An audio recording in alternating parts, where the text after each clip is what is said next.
Setelah Perang Dunia Kedua selesai, jenazah-jenazah tersebut sudah mengalami pembusukan dan menjadi sulit diidentifikasi.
Visible, it's me Ensa Trixie. Welcome back to my YouTube channel. How are you guys? Aku harap kalian dalam keadaan baik-baik saja ya. Gimana nih? Apa kalian sudah siap untuk melanjutkan petualangan bersama The Visible Series? Akhirnya kita tiba juga ya di penghujung tema ini, dimana aku akan bercerita kepada kalian mengenai penglihatanku pada saat menulis naskah ini, pesan yang dititipkan oleh Noni Belanda kepadaku, dan yang terakhir adalah sejarah atau fakta-fakta di luar penglihatanku maupun di luar pengetahuan. Tapi sebelumnya, seperti biasa, aku ingin mengingatkan kalian bahwa The Visible Series ini merupakan kisah nyata berdasarkan pengalaman pribadi yang sebagian sudah dipublikasikan melalui aplikasi Wattpad dan sudah dibaca sebanyak 145.000 kali. Yeay! Hai The Visible, thank you so much! Dan jangan lupa untuk subscribe, like, komen, dan share agar aku bertambah semangat lagi ya dalam membuat video baru. Jangan lupa juga untuk nyalakan notifikasi dengan cara klik tanda lonceng agar kalian tahu kalau aku upload video baru ya. Bagi kalian yang memiliki Instagram, jangan lupa follow Instagram aku, namanya @ensatrixie, dan di bagian profilnya kalian bisa follow akun Instagram aku yang lain sesuai dengan minat kalian. Oke guys, gak perlu berlama-lama lagi, let's get started. Pada saat menulis naskah The Visible Series, aku mendapat sebuah penglihatan mengenai bagian rawa-rawa yang ada di area pemakaman Belanda. Ada satu spot yang aku lihat secara mata batin memiliki aura yang lebih dominan dibandingkan dengan rawa-rawa yang lain. Yang ini secara mata batin ya, karena kalau kalian sudah menonton video-video aku sebelum ini, kalian pasti tahu dong bahwa aku tidak memasuki area pemakaman Belanda. Nah, di daerah rawa-rawa ini aku melihat tuh ada satu titik yang paling dominan. Di rawa-rawa itu aku melihat ada sekumpulan aura yang berkumpul di titik ini. Bisa dibilang yang ini itu sosoknya agak absurd gitu. Dan kelihatan sih antara hantu Belanda dan sosok-sosok ini, mereka itu memiliki spot atau tempat tersendiri gitu. Yang aku lihat, para hantu Belanda itu sepertinya mendominasi area pemakaman Belanda, sementara yang sosok-sosok lain yang absurd ini di satu titik ini, dan yang lain seperti ayah dan anak itu ada di bagian rawa-rawa agak pinggir. Nah, ngomong-ngomong soal aura yang berkumpul ini, warnanya itu hitam. Ini lebih pekat daripada area rawa-rawa yang lain, dan situ tuh kelihatan banget kalau mereka itu memancarkan aura seperti kebencian, dendam, kesedihan, pekat banget di area ini. Ya kurang lebih sifat-sifat yang memancarkan energi negatif seperti itulah.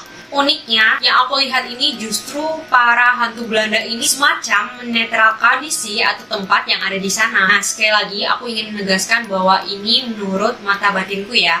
Dan yang menarik atau terdeteksi olehku adalah posisi mereka itu kayak bergelantungan gitu loh guys, di dahan-dahan. Dan ketika aku berusaha mencari tahu lebih lanjut, aku mendapat kilasan penglihatan yang lain. Aku melihat adegan-adegan di mana ada orang-orang yang sedang menyeret tubuh mereka itu menyeret dan membuangnya ke arah rawa-rawa.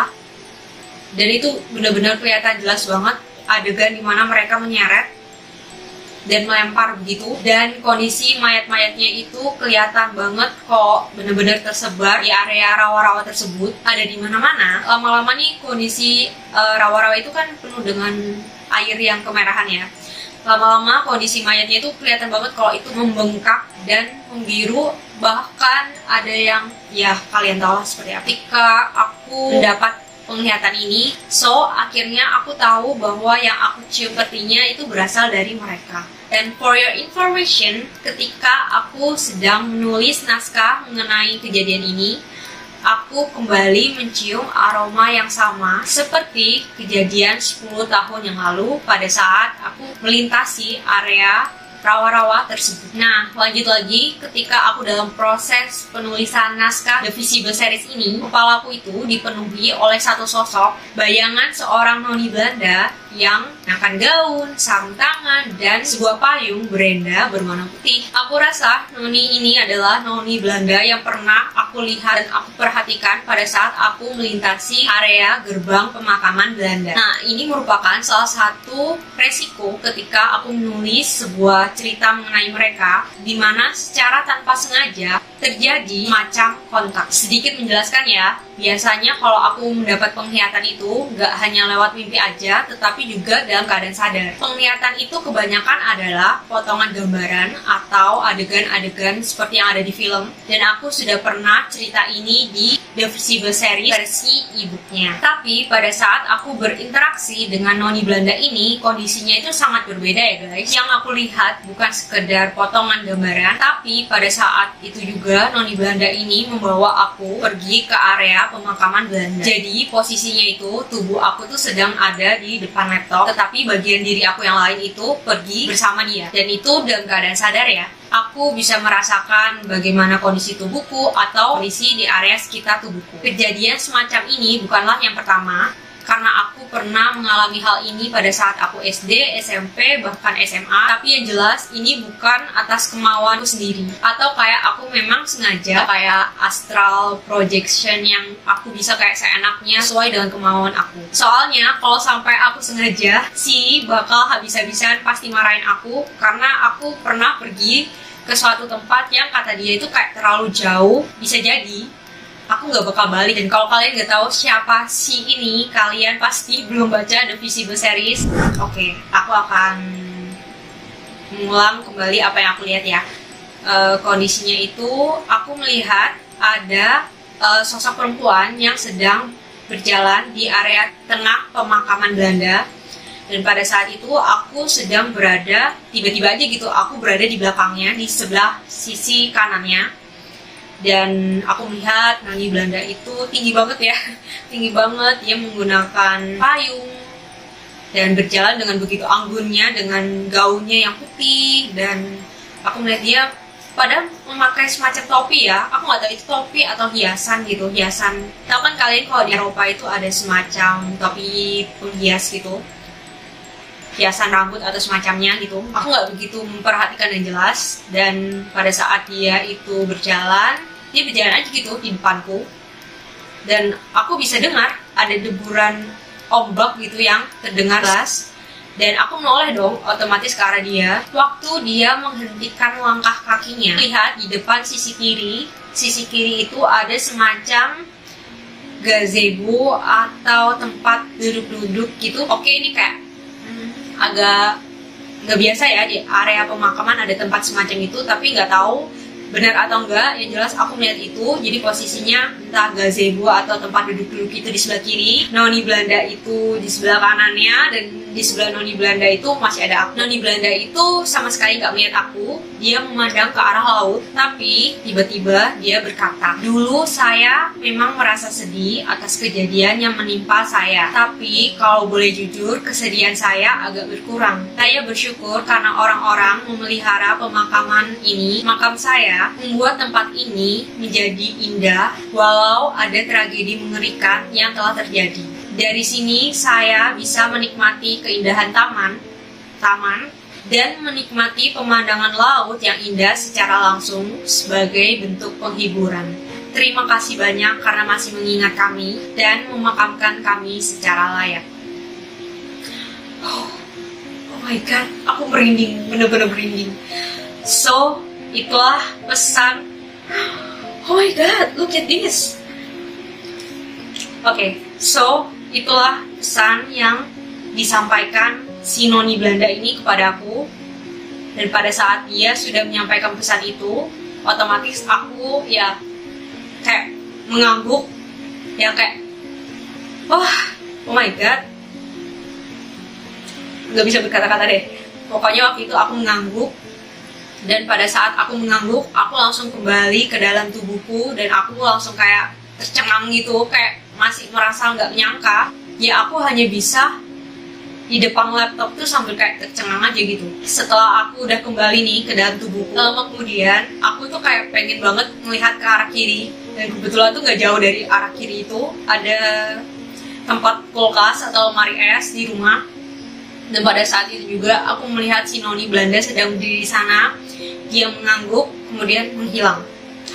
Oh my god, itu kayak wah, kayak luar biasa sih, kayak pengalamannya luar biasa dan aku masih kayak gak nyangka. Nah, setelah menceritakan versi penglihatanku, sekarang aku akan mengajak kalian untuk mengetahui fakta-fakta sejarah yang ada di balik kejadian-kejadian yang aku alami. Dan ini sudah dikumpulkan dari berbagai macam sumber di luar penglihatan dan tentu saja pengetahuanku ya. So, here we go. Pemakaman Belanda tersebut ternyata bernama Heereveld Ancol. Heereveld Ancol ini ternyata merupakan salah satu dari 7 makam kehormatan Belanda yang ada di Indonesia. Di Jakarta ternyata ada 2 ya guys. Selain Heereveld Ancol ini, ada pula Heereveld Mentenpul. 5 lainnya adalah Heereveld Pandu yang berlokasi di Bandung, Heereveld Louis Gajah yang berlokasi di Cimahi, Heereveld Kalibenteng Candi yang ada di Semarang, dan yang terakhir adalah Heereveld Kembang Kuning yang ada di Surabaya. Wah, aku baru tahu nih kalau ternyata ada Heereveld yang ada di Surabaya, deket banget sama makam om aku. So, buat arek-arek Surabaya, singkape sinau soal sejarah, monggo mampir nang Heereveld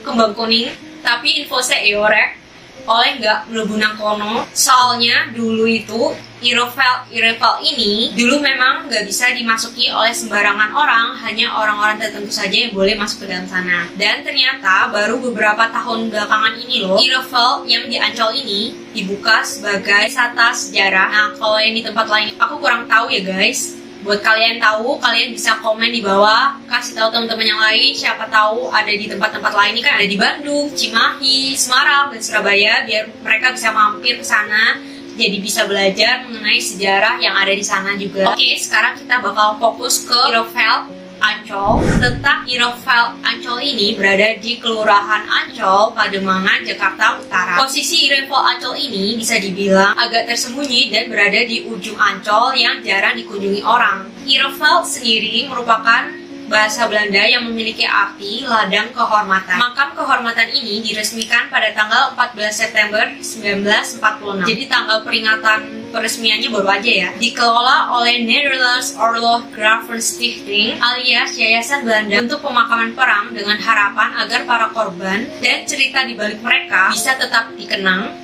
dan penggalan sejarah Belanda di Asia Tenggara ini bisa mendapat pengakuan yang selayaknya. Menurut catatan sejarah, ada 1.546 makam yang berisi lebih dari 2.000 korban perang yang dimakamkan di tempat ini selama Perang Dunia Kedua pada saat serangan Hindia Belanda oleh tentara-tentara Jepang. Nah, ternyata tebakanku benar ya guys. Ternyata bukan hanya ratusan, ternyata sampai ribuan yang dimakamkan di sana. Selain meninggal karena pertempuran, ternyata ada juga yang langsung dieksekusi oleh tentara-tentara Jepang. Walaupun begitu, tidak semua korban yang dimakamkan di sana meninggal di tempat itu juga. Banyak korban yang dieksekusi di Bandung, Banjarmasin, Pontianak, Medan yang tulang belulangnya dibawa ke Ancol untuk dimakamkan secara lebih layak. Kematian mereka diperkirakan terjadi pada tahun 1942 sampai dengan 1945. Ada yang ditembak, dipancung, ditusuk, dan bahkan kabarnya ada yang diselundupkan ke dalam kapal perang tentara Jepang untuk dijadikan kambing hitam agar para musuh itu mengira telah meledakkan kapal tentara Jepang.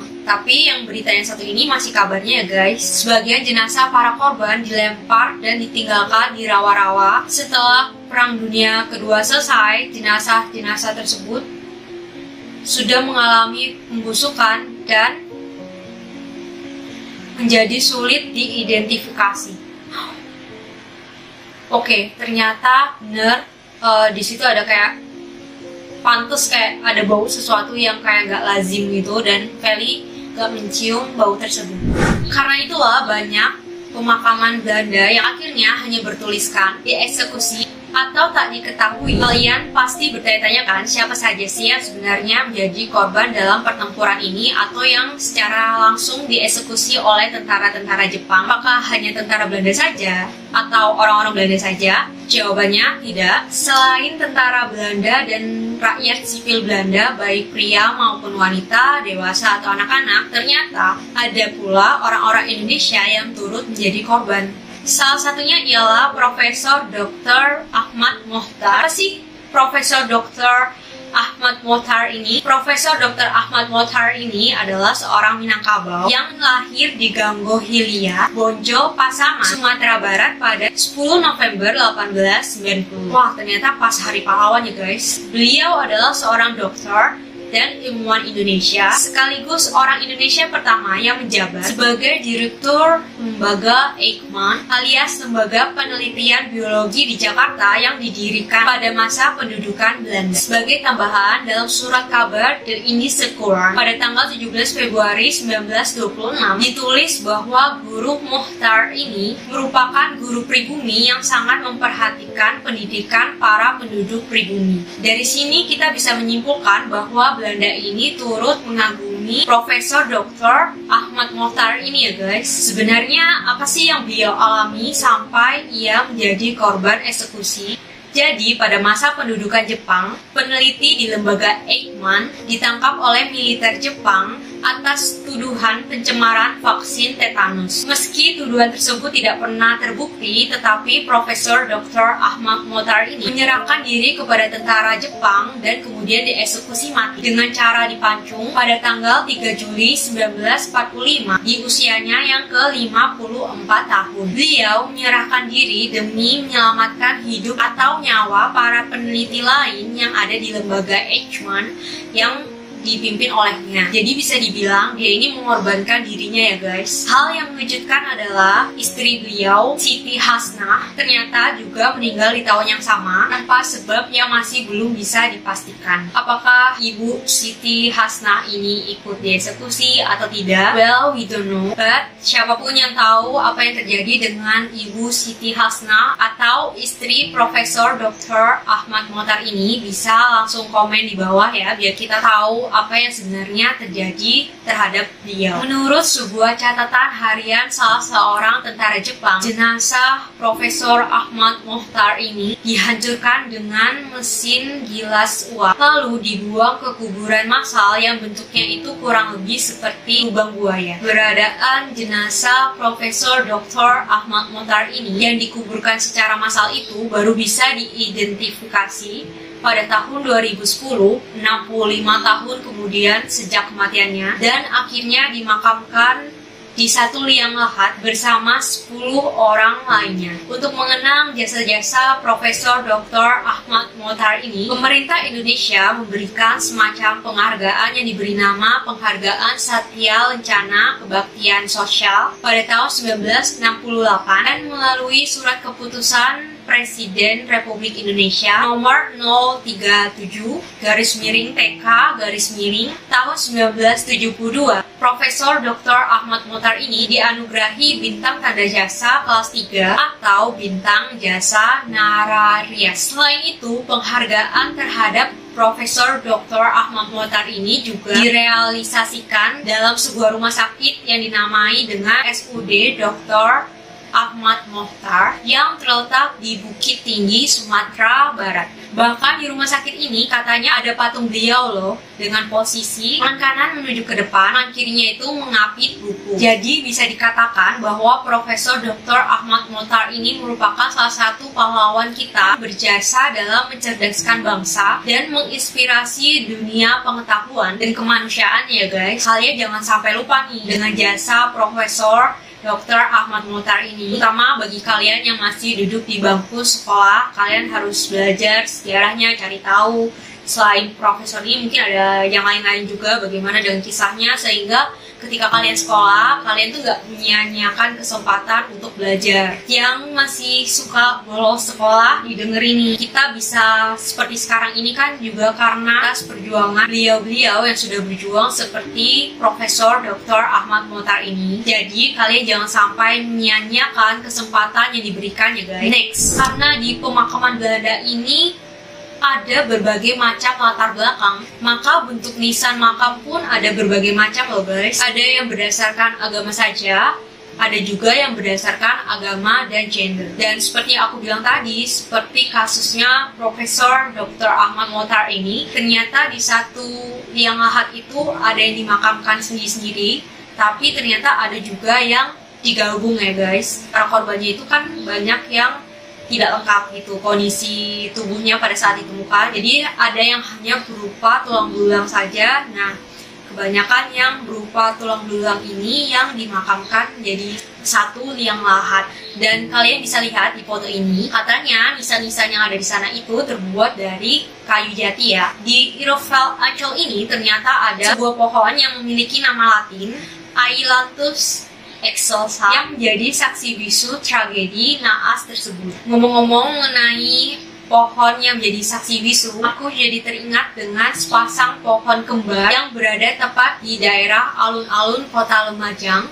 Kalian yang orang Lumajang ada nggak? Boleh komen di bawah. Kalau kalian mau tahu ceritanya, kalian bisa langsung cus pergi ke Wattpad aku. Di situ aku sudah cerita. Pohon ini juga menjadi saksi bisu seperti pohon dengan nama Latin Ailanthus excelsa ini. Oke, warna pohon Ailanthus excelsa ini berwarna coklat dan daunnya itu ternyata sudah nggak ada lagi ya guys. Many execution have been taken place under this now preserved old tree called Hemabloom. Banyak eksekusi yang dilakukan di bawah ini yang sekarang sudah diawetkan dan disebut dengan nama pohon surga. Jadi guys, sebenarnya akar Hemabloom ini atau Ailanthus excelsa ini sudah mati ya. Tetapi untuk menjaga bentuk pohon agar tidak tumbang, maka pohon tersebut sengaja dibeton dan divarnis. Pada satu sisi batang pohon yang divarnis terdapat kutipan puisi karya Lawrence Bignon yang berjudul For the Fallen. Isinya kurang lebih seperti ini. Mereka tidak menua sebagaimana kita yang dibiarkan menua. Usia tidak akan menjemukan atau membosankan mereka maupun tahun-tahun yang mengutuk.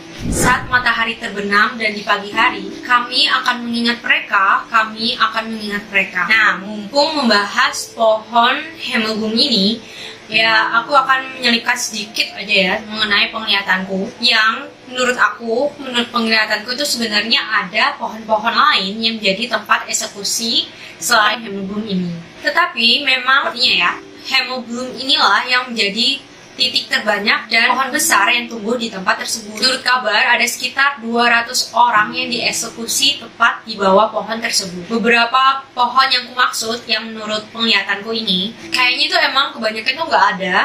Dan entah karena lapuk, atau karena usia juga, atau karena memang sengaja sudah ditebang, ya keberadaannya itu udah nggak ada. Nah, karena ada cerita tragis di balik Hemabloom ini, banyak sekali nih orang yang menganggap bahwa pohon ini adalah merupakan pohon angker atau sesuatu yang mistis alias berhantu. Sepertinya orang-orang itu sudah menanamkan semacam mindset bahwa tempat eksekusi kan ada di titik di pohon ini. Jadi udah jelas nih, udah pasti nih bahwa pohon ini angker alias berhantu. Padahal menurutku, jika aku boleh jujur dan memilih, aku menganggap yang lebih angker itu bukan Hemabloom ini, melainkan adalah pohon-pohon yang tumbuh di area rawa-rawa pepohonan bakau. Sementara Hemabloom ini kayaknya menurut aku pribadi itu kayak nggak tepat kalau dia katakan sebagai pohonnya angker atau berhantu. meski memang ada energi-energi yang tersisa di sana. Jadi kalau dibilang pohon ini angker atau berhantu, nah menurut aku mungkin pohon ini tuh dianggap seram ya karena ada cerita tragis yang terdapat di baliknya. Saranku sih, daripada kalian merasa takut dengan pohon ini, lebih baik pohon ini dihormati sebagai bentuk atau tanda peringatan bagi kita-kita ini yang masih hidup gitu loh guys. Jadi jangan dianggap angker atau berhantu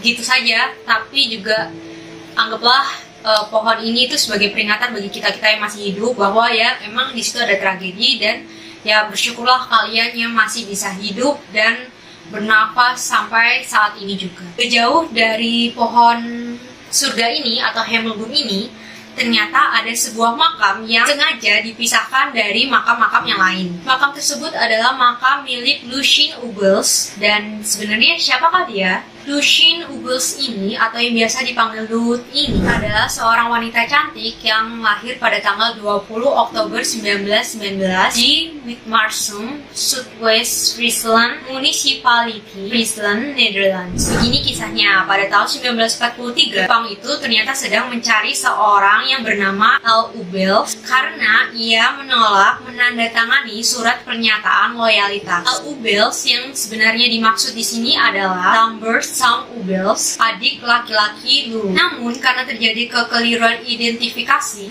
L. Ubels yang ditangkap di situ adalah Lucien Ubels, bukan Lambert Ubels. Lut yang sebenarnya menyadari adanya kekeliruan dalam identifikasi tersebut, sengaja mengaku dan mengorbankan dirinya demi menyelamatkan nyawa sang adik. Saat Jepang memberi kesempatan yang kedua, yang sebenarnya sangat jarang sekali terjadi kepada L. Ubels ini, untuk menandatangani surat pernyataan loyalitas, Lut pun melakukan hal yang sama seperti yang dilakukan oleh adiknya. Ia menolak mentah-mentah untuk menandatangani surat pernyataan loyalitas tersebut. Di tanggal 23 September 1943, atau sebulan sebelum Lut genap berusia 24 tahun, akhirnya Lut pun dieksekusi. Sementara itu, Lambert, sang adik Lut, kabarkan selamat dari kekacauan yang terjadi pada saat itu. Atas permintaan keluarga besarnya, akhirnya makam Lut ini pun dipisahkan dari makam-makam korban yang lainnya. Gak jauh dari makam Lut dan Himmelbloem ini, ada sebuah monumen yang bernama Afbeelden Monument